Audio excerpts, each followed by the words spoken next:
ئەمانەوەی گەنج بۆ بکە کە خۆشی وەکو هەموو سەرکردێک ئەتوانێت بێ بە سەرکردە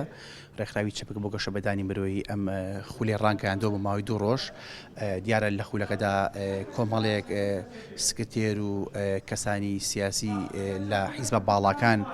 بەشداری کاریگەریان هەیە وەکو وانەبێژ لەم خولە و بەدەر لەوەش کۆمەڵێک شارەزا و پسپۆڕ و مامۆستایی زانستی ئەوانیش دەورەکانی خۆیان بە شێوازیش ڕاهێنان ئەڵێنەوە و دیارە مەکامە ڕامانگەیاندووە بۆ زیاتر ئەوانی کە نوێنەری ڕێکخراوەکانن. ئێستا لەم خولەی ئێمەدا چەندین نوێنەری ڕێکخراوەکانی کۆمەلگای مەدینی ئامادەن و بەشدارن و ئەمانەوێت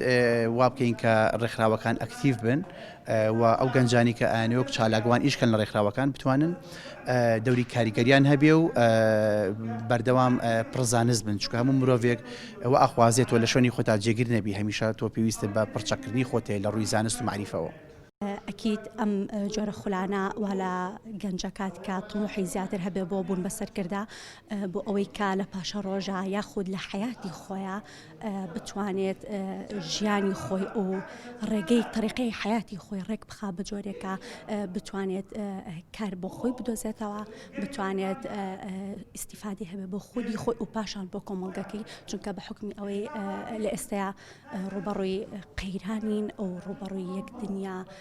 کێشە و مەشاکیلین ئەبێت گەنج لە ئێستاەوە بکات کە خەریکی وزەدان بە خودی خۆی بێ بتوانێت خودی خۆی پێ بگەێنێت.